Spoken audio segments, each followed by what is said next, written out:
Battle lines being drawn. Nobody's right if everybody's wrong.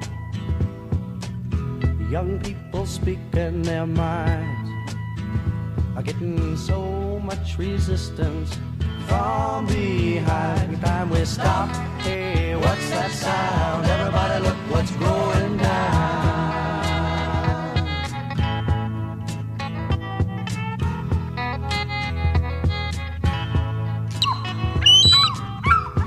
What a field day for the heat. 1,000 people in the street.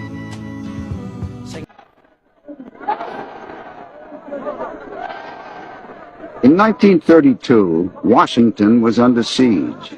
The capital was surrounded by over 10,000 unemployed veterans of World War I from all over the country. Their only assets were the bonus certificates they'd been given after the war, which promised a cash bonus sometime in the future. They needed it now. At the end of May 1932, nearly 10,000 bonus marchers occupied the nation's capital, and tens of thousands more were on their way. Washington to get my bonus, and I'm going to wait for it till I get it if I have to wait till 1945. What brought you to Washington? Why, to beat the Undertaker, spend the money before the Undertaker gets it. I know who's made this country worth living in. It's just you fellas. Look, makes me so damn mad a whole lot of people speak of you as tramps. By God, they didn't speak of you as tramps in 1917 and 18. No. Take it from me, this is the greatest demonstration of Americanism we've ever had. Pure Americanism. President Hoover was left to deal with the veterans when the Senate rejected their demands. The marchers had stayed, camped out in central Washington.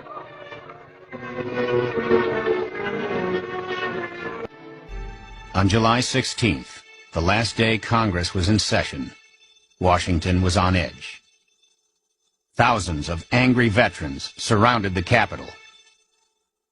Near midnight, the 72nd Congress adjourned. Congressmen left through back doors and underground tunnels to avoid confrontations. The situation had come to a head.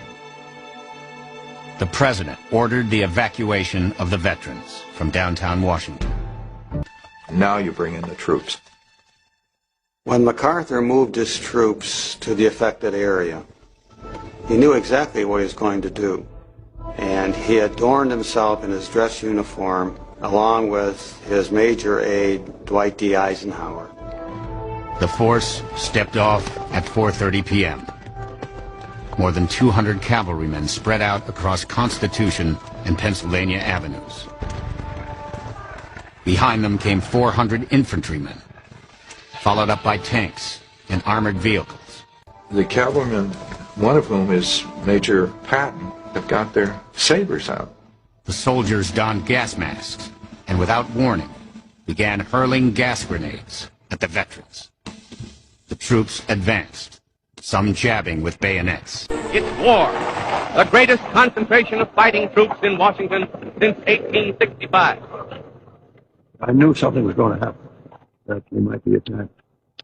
And I had a press card, so I passed the police lines, and then I saw the soldiers advancing into the camp. And when confronted with this, the men all stood there and said, "Stand firm as long as you can."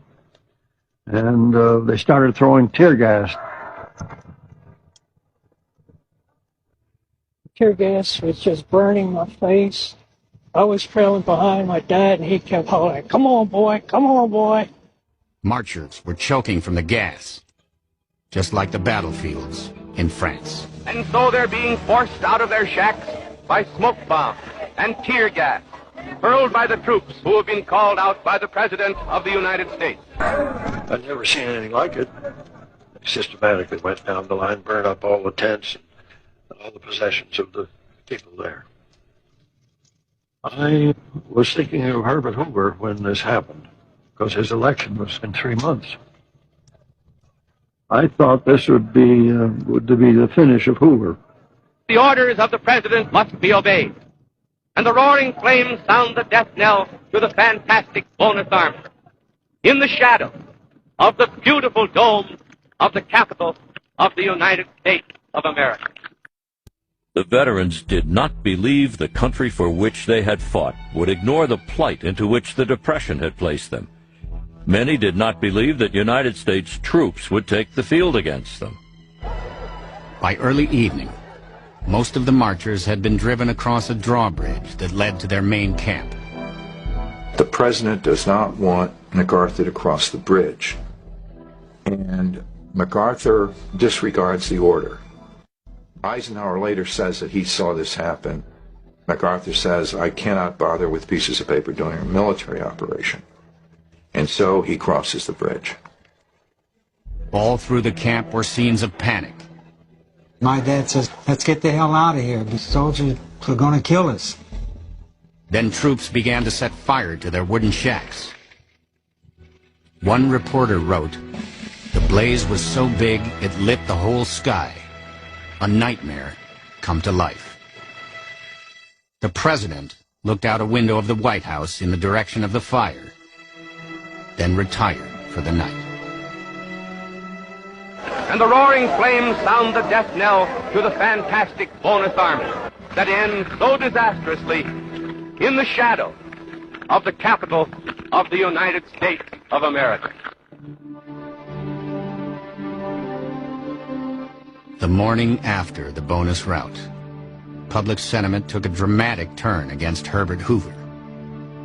If the expulsion needed a human face, it came in the person of Joe Angelo, whose story was published across the nation. Joe Angelo gets the Distinguished Service Cross for saving Patton's life on the battlefield. The next morning, Angelo comes to the burned-out field to see Patton. And Patton says, take this man away. I don't want to see this man. The BEF was broken up. The men returned to some city or other, there to roam the streets, hopelessly seeking work or to shuffle in bread lines. There they remain, crying examples not of the need for the bonus, but of the need for a new American system.